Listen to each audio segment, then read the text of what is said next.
Well, tonight a family is devastated after a burglary suspect went to great lengths to rob their safe without even stepping into their small business. And the only image we have of the suspect shows him slithering on the floor in a coffee shop next door. Let's go now live to Ed Lascos in Simi Valley to explain how indeed that these crooks were able to pull this off.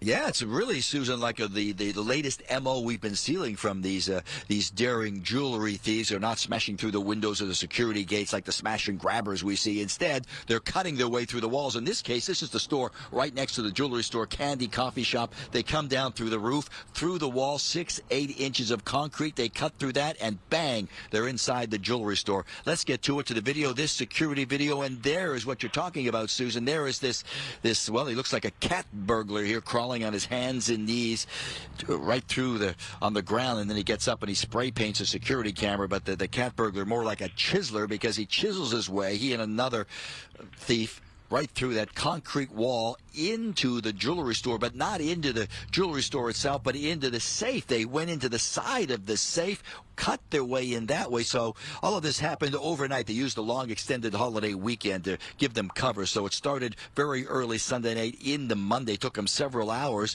And so Monday, when the folks open up their jewelry store, they think they survived. They were not hit because the safe isn't open. It's still locked. It's still sealed. And then they found out they really were targeted. Listen. He was standing at the safe with his hands on the safe with a look of relief over his face, like, oh, they didn't get anything. And I looked at him, I said, open the safe. He said, it's fine, we didn't get anything, they didn't get anything, it's fine. And then I just kept screaming, open the safe, open the safe. And when he opened the safe, it was empty, and there was a hole leading into my neighbor's business. Every precaution, we have a 5,000-pound safe bolted to the ground. Like, there's literally nothing more as far as diligent we can't be any more diligent than what we are. It's only protection of God that will help us. That's it.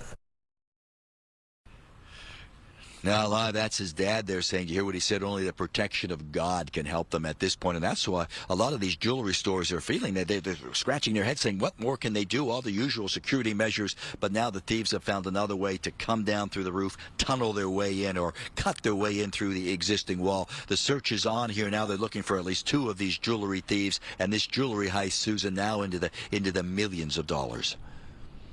Ed, what kind of tools did they use? Was it like an acetylene torch or, you know, a mechanical saw?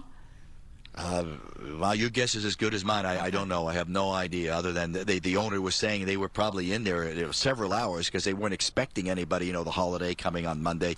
And he was saying, the owner, that, you know, 6 to 8 inches of concrete, that wall they had to cut through. So obviously a heck of a big saw that made a lot of noise. But it's the holiday, so nobody was around here to hear them. All right, Ed, thank you.